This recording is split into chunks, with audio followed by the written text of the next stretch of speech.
iban sa aton hindi kumpleto ang adlaw kung hindi makakape. Ang iban hindi maka-function sang insakto kung wala makapangape. May iba naman ginahimo nga rason ang pangape para makadiskarte. Kag may mga nagakabuhi bangod sang kape. Diri sa Negros, may nagapatubo sang rare nga variety sang kape kag gina-export sa US, Canada kag Australia. Pwede diri makapangape samtang napalibutan ka sang puno man sang mga kape. Ini ang katuan ta sa sining episode.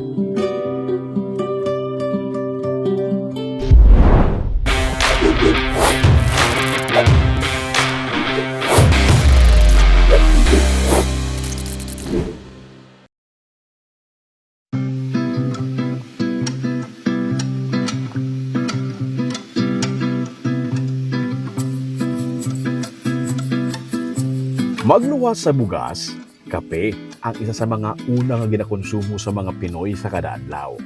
Ang iban, isa ka tasa sa kada adlaw. Maiban, mas sobra pa diri. Ikaw, pila ka tasa yang maubos mo sa isa ka adlaw.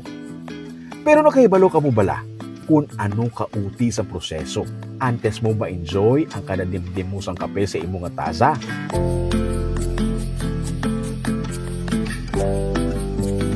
Kag diri sa Negros, may mga nagapatubo sang rare nga species ng kape nga ginatawag nga Liberica o kon mas kilala nga Barako. Ang Liberica ang ginakonsumo sang 2% sang kalibutan kag nag-originate sa Western kag Central Africa sa pungsod sang Liberia kung saan diin sila nakuha ang iya siningangalan nga Liberica. 19th century sa nakalabot na ini sa Southeast Asia, pareho sa Malaysia, Indonesia, kag Philippines. Kag subong, mas popular ini sa Pilipinas kag ginatawag nga kapeng Barako. Kung magsiling ka nga Barako o silingon, isa ka klase sang baboy, makusog, mapagros kag wala sang may ginakahadlukan. Gani ang Liberica, ang itawag nga kapeng Barako kay maisog nga klase sang kape. Kung ikumpara sa Arabica kag robusta nga variety sang kape, ginasiling sang iban nga pinasahi ang Liberica kay smoky, woody, kag do chocolatey ang sabor sini. Kag ang iba naman nagasiling, may upod nga do floral nga aftertaste. Mahamot ang bulak sang sini nga puno sang kape, kag mas dalag ko ang iya sini nga beans.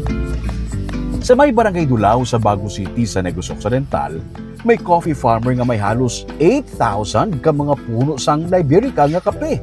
Ini si Queenie Lacson. Siya ang tag-iya sang cafe ganin. Pwede ka makapangape diri samtang yara sa coffee plantation sang Barako nga kape. Antes nangin coffee farmer, nangin masako siya sa corporate world. Pero ang hilig niya sa kape, kag ang pagka-amazed niya sa flavor sa kape Barako, ang nakakonvert sa iya nga mangin isa ka coffee farmer. Para mas ma-apresyar ta ang kape kag ang ini nga variety, gin-isa-isa ni Queenie ang proseso sa pagpatubo sang kape. Halin sa liso nga ginatanong, tugtog nga makapamunga na ang puno sang kape. 3 ka tuig antes makasugod pamunga ang kape. Kag sa ika-5 nga tuig amo nga makasiling ka na nga maka-harvest ka na sang bunga sang kape.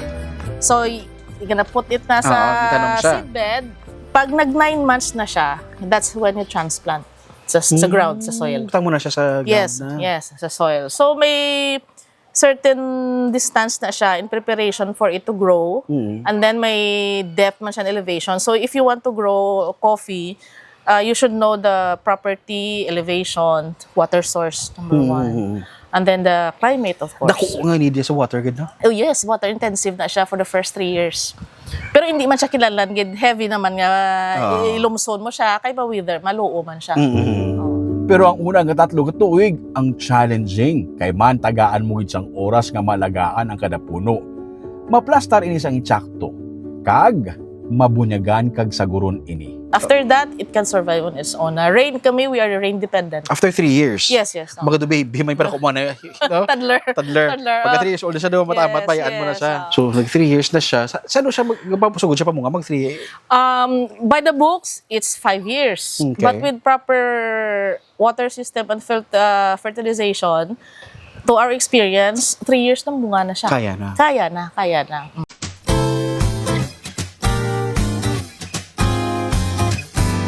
Kag kung makapamunga na, makasugod ka naman sa pagproseso sa pag-produce na sang kape. Halin sa manumano nga pag-harvest ang bunga sang kada puno, ang bunga i-pulp o kung kuhaon mo na ang beans sang kape. You can put 5 pieces at time, one time.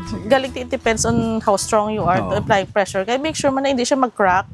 Kaya ma-damage na siya mo kung mag-crack. Magamit mo man siya, mag-crack. Galing kita ma-affect sa taste na ma-slom na siya. Ma-slom. I-ferment mo ini. Ibulad, i-roast, tugtog nga, makatimpla ka na sang kape.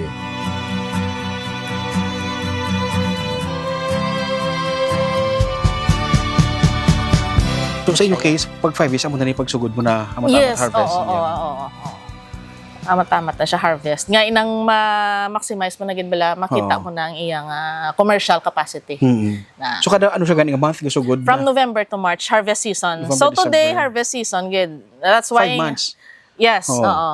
So, pero in between, may bunga na siya pag gamay-gamay. Sige lang. Sige lang siya, pero pag Ang gamay, pinaka-peak is November to March. Gid siya.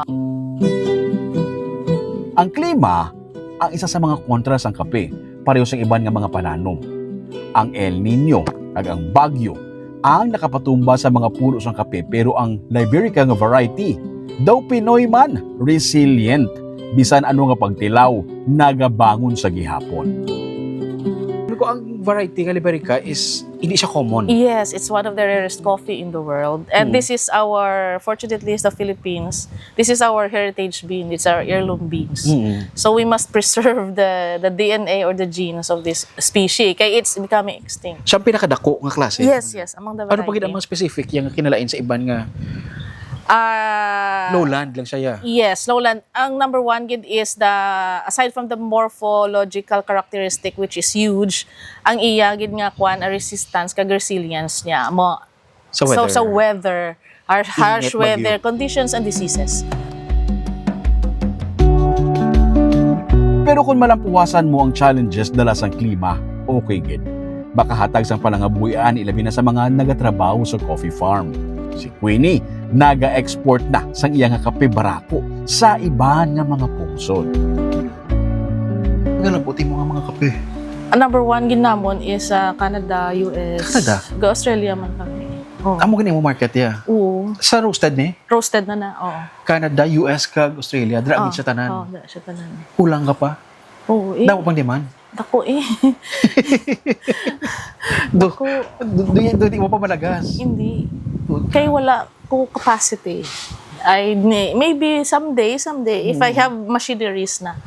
Because right Amo siya now, kaning demand si Liberica. yes, premium na siya eh.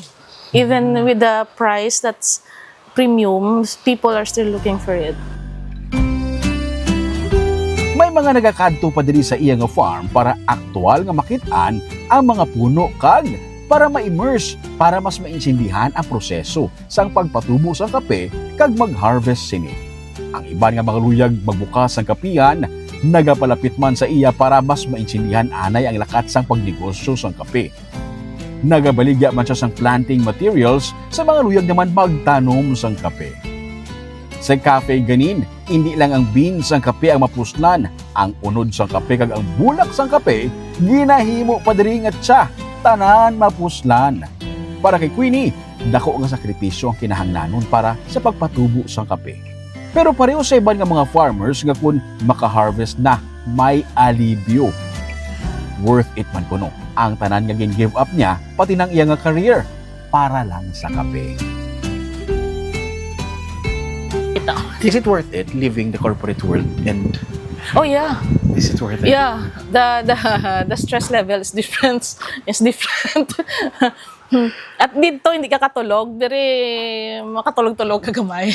Bisan damo na kape na Physically, inom mo. to tell you honestly, physically tiring lang siya, but ang contentment mo, ang levels ng contentment mo as a person is holistic. Hindi kanya-kanya man na eh, depende man. So it's to each his own man na.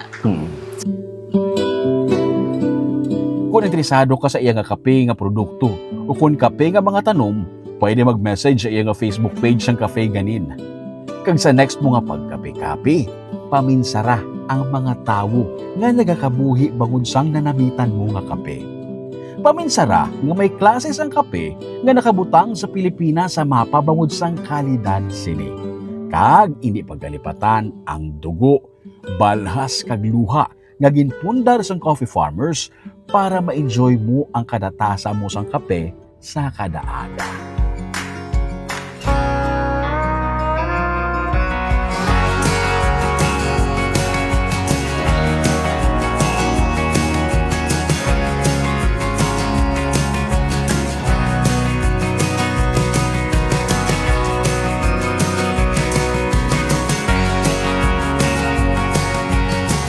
Sige-sige lang sa pagbangon. Ako si Romeo Subato. Pag-inyang, tripping ni Romeo.